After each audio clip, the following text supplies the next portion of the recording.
4 weeks, 3 documentaries, 1 incredible conversation. The Watch with Dan Documentary Club recently met to discuss our 3, here we go, flip them all for me right here, must-watch picks for the month of April. Operation Varsity Blues, Tina, and Crip Camp. We laughed, we cried, and most importantly, we got inspired by these 3 incredible stories.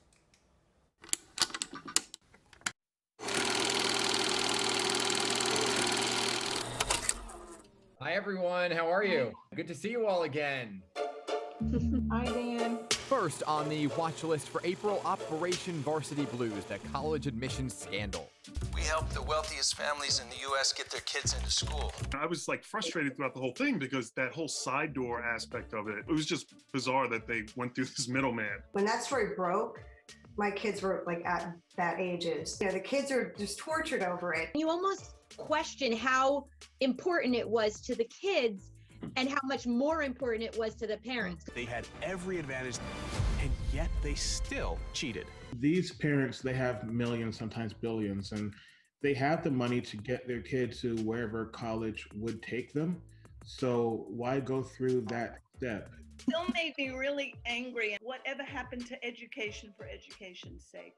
It should be available to everyone. The justice for me is having those folks that paid millions of dollars is to have them pay for DACA kids and for other kids that can't afford the school, and for, hey, I have school loans. Like, I have my school loans, right? All right. Next, Tina, an intimate and revealing look inside the career and personal life of music icon Tina Turner. Crying, dancing, singing. CJ was probably so sick of hearing me sing because that's all I kept doing during the documentary. I think some people might give up on a dream, right? And they reach a certain age or may not and say, you know, it's not going to happen for me. You know, I'm just not going to get there. And that didn't happen here. When she became successful, the past came up. I had an abusive life. There's no other way to tell the story. As a therapist, I work with domestic violence survivors, and it really is just, you know, it's devastating. And again, I'm going to get really emotional talking about it. So I just want to applaud her ability to get out of a really terrible relationship. When they're both traumatized, they tend to want to help and fix each other. It really isn't that easy for people to separate themselves from each other. This was another time that she was retelling her story, another time going through the trauma.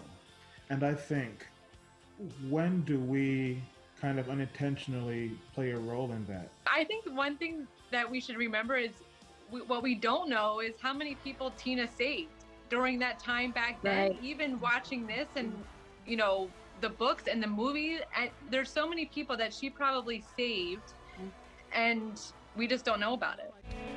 And last this month is Crip Camp, the inspiring story of a Catskill summer camp for the disabled. How its members went on to start one heck of a revolution. Even when we were that young, we helped empower each other. It was allowing us to recognize that the status quo is not what it needed to be. This was the first one that made my eyes have water in them. I don't know what that is, but allergies. Yeah, you had allergies, all that. The level of interest and compassion and heart and love and respect that they had for one another while they were talking, to hear one another.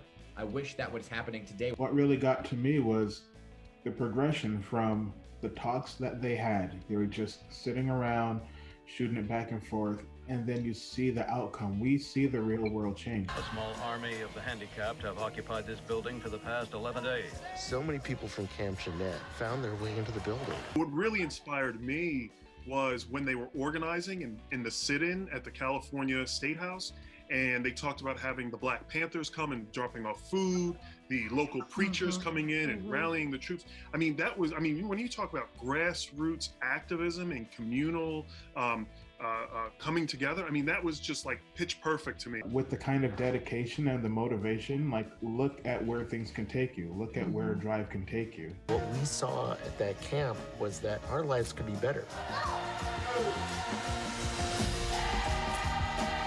If you don't demand what you believe in for yourself, you're not going to get it. Judith Love. I mean, what a bright light she is. She was the right person to have that microphone, and look what all that change she did. I mean, seriously, what an amazing person. Guys, hey, this was fantastic. I hope you all learned something from these three. Thanks, everyone. Thanks for your mom. Bye. Thank you. Thank you. I mean, it was an incredible conversation, 3 incredible films, and I just want to say it keeps growing, right? So if you would like to join the Watch with Dan Documentary Club, all you have to do is email me, dan@pix11.com. We're going to announce our picks for the month of May coming up next Friday. But I know some of you guys watched some of these films as well, right? So what were your thoughts? I watched a couple of them. I watched Crip Camp, which is so moving, right? And it shows the power of drive and voice and perseverance. But I also thought, I really connected with Tina's story too, because it's about a woman who did very much the same, right?